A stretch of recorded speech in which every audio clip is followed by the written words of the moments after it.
Hello মামা। হ্যাঁ ভাগ্নে বল। মামা একটা খারাপ খবর আছে। কি হয়েছে কি রে? ওই যে মেয়েটাকে নিয়ে পালিয়ে যাওনি মামিকে, ওই মামির স্বামী এসে পার্টি অফিসে। হোয়াট? কি বলছিস কি তুই এসব? हम जो कुछ भी बोलता है ना झूठ नहीं बोलता है मामा, सब सही बोलता है। দেখ গুদমারানি ছোড়া বাংলায় বলতো। বলছি যে মেয়েটাকে নিয়ে পালিয়ে গেছে ওর স্বামী পার্টি অফিসে এসে এদিকে কালু ভাইয়ের কাছে বিচার চাইছি। তাই নাকি? মিছু করি না সত্যি করে? সত্যি করে গো মামা। কি হয়েছে কি গো? যে কালু কি বলছিল কি?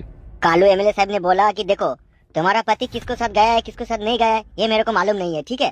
ই কি বে বাংলায় বলবে? এমএলএ সাহেব বলছে যে তোমার বউ কার সাথে গেছে কি না গেছে এসব আমি জানিও নি আর এসব আমি দেখেও নি। তারপর কি বললো? তখন ওই নারিয়া বেগমের স্বামী তখন বলছে জি আপনার দলের লোক আমার বউকে নিয়ে গেছে, আপনাকে এনে দিতে হবে যেমন করেই হোক। আমি আমার বউকে ছাড়া বাঁচতে পারবো না, আমার বই আমার জীবনের সবকিছু। শালাকে জুতি করে মারতে পারিনি। তুমি তো মুখে বল দিচ্ছি গো মামা, সেই লোকটা যা কান ছিল আমারই মায়া লাগছিল। কি?